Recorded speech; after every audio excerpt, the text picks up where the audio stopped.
She promised him a night he'd never forget, and a death the earth would never stop remembering. They say loneliness is the greatest hunger, and Gerard Monroe was starving, a graphic designer in his early 30s, soft-eyed and soft-spoken. He had no real friends left, no lover, no family nearby. He lived in a fourth-floor apartment that buzzed with broken fluorescents and reeked faintly of mold, the kind of place that never really warmed up, even in summer. Every evening, Gerard microwaved his meals, refreshed inboxes that never filled, and scrolled endlessly through dating apps that promised more than they ever delivered, until one night, there she was, Lilith, no last name, no LinkedIn, no Instagram footprint, just a profile with one picture, jet black hair, pale skin that looked like she'd grown in moonlight, and eyes that held secrets. Her bio said, "Let's get lost and find something beautiful in the dark." Gerard messaged her with a simple, "Hey." She replied in less than a minute. That night they talked for 3 hours. She asked things no one had ever asked before, not what he did for work or what his favorite movie was, but things like, "Do you believe the world is old enough to be wise? And if the forest called your name, would you answer it or run?" He didn't quite understand her, but he didn't want to stop listening. Within a week, they were video calling every night. She always lit candles when they spoke, always sat too close to the camera, her face just out of full view. One Friday night, she said she wanted to take him away. Somewhere ancient, she said. Somewhere no one remembers, she said. A weekend retreat. Very off-grid. Spiritual, but fun, she said. "And I promise you," she leaned forward, her voice a velvet whisper, "it'll be a night you'll never forget." Gerard smiled in anticipation and said yes. They left before dawn. Her car was old but clean, the kind that smelled of herbs and leather. They drove out of the city and into the country, far past cell towers and gas stations, past the last neon sign and the last billboard, until the roads turned narrow and wild. Lilith played music that felt like it came from underground, strings and drums that throbbed like blood moving under skin. She never once checked her phone. Neither did he, though he didn't know why. When they finally arrived, the village appeared like it had grown out of the earth itself. Mossy rooftops, stone houses, chimneys puffing gently into a gray sky. At the edge of the village stood a mansion. It loomed like it had been waiting, 3 stories high, built in that grim Gothic style that made windows look like eyes, and doors like mouths poised to whisper. She parked without a word. They walked up the gravel path, through a wrought iron gate engraved with spiraling vines and symbols he didn't recognize. Inside, the house was colder than outside. Candles flickered in sconces along every hallway, thick rugs muffled every step, and the scent of burning sage and wax clung to the air. Lilith introduced him to the townsfolk who had already gathered 10, maybe 20 people, all dressed in flowing white robes, some old, some young, some smiling too widely. They greeted Gerard warmly, too warmly, as if they already knew him, as if he were expected. They called him the Chosen. He laughed awkwardly the first few times, but no one corrected themselves. When he whispered to Lilith about it, she just touched his face and said, "It's a local joke, an old tradition, part of the spring fertility festival. Just go with it." So he went with it. They feasted that night long, tables groaning under food that tasted more alive than cooked, wine that made his blood run warm, and music that sounded older than language. There was dancing, barefoot and slow, around a bonfire that lit up the central courtyard. Gerard let himself enjoy it, even as the faces around him began to blur. He noticed that all the other guests were couples, every one of them, except him. When he brought it up, Lilith smiled and said, "You're special," and kissed him until he forgot what he'd asked. It was after midnight when he wandered the halls. The candlelight was dimmer now, the air colder. He passed portraits that hadn't been there before.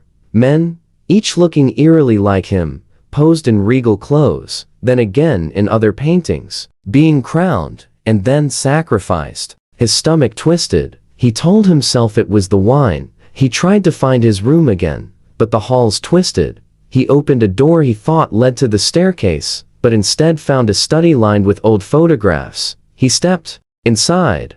A wooden desk held dozens of yellowed Polaroids, each labeled with names and years.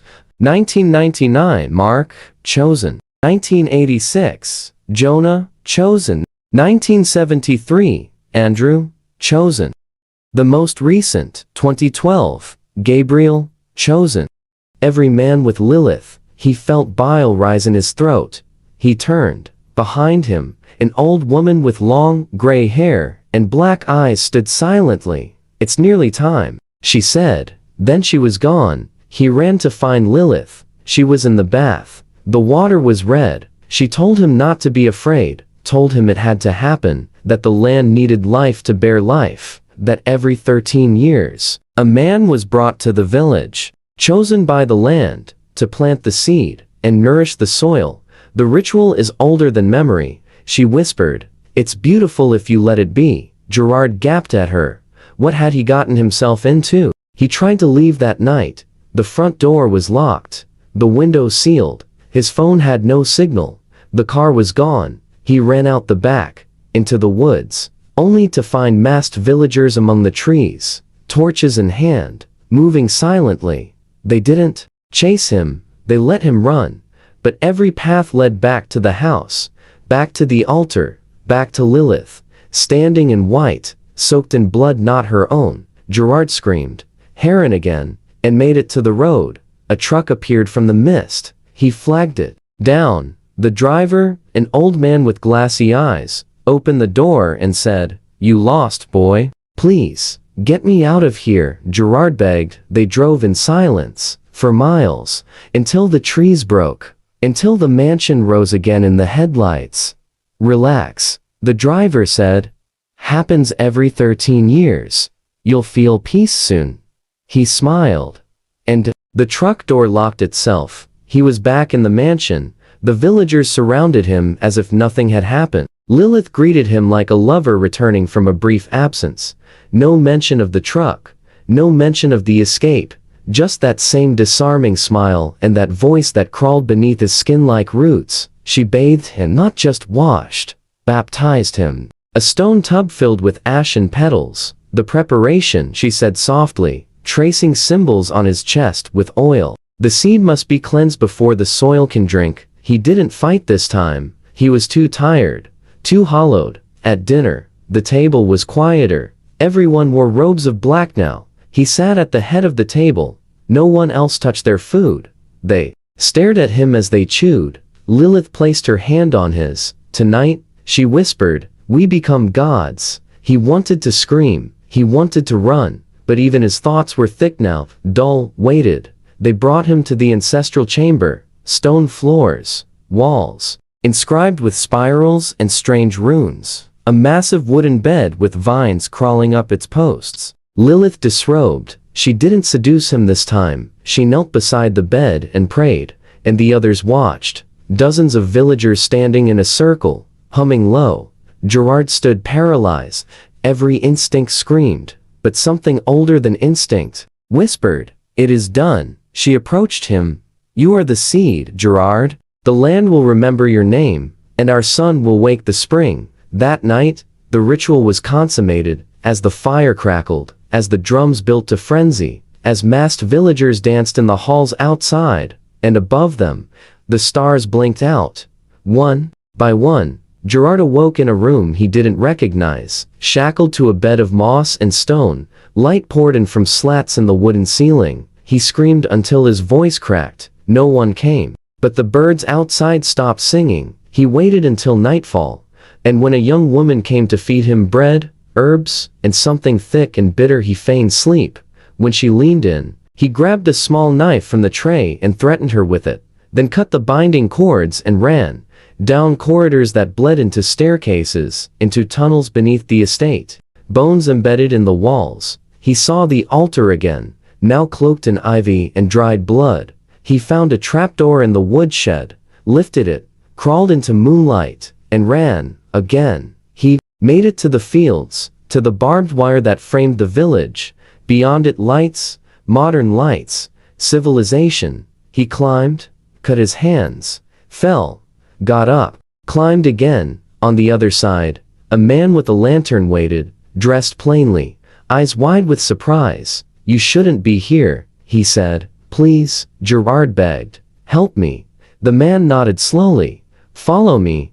He did. He had no choice. They walked through tall grass, to a farmhouse. The man made tea, listened to every word, then nodded. "You've seen what lies beneath," he said. "Yes," Gerard replied. "And yet you survived." "I escaped." The man's face shifted, almost pitying. "No one escapes, Gerard. The land doesn't let go. You belong to it now." Gerard stood, backed away. "I'm leaving. I'm not staying.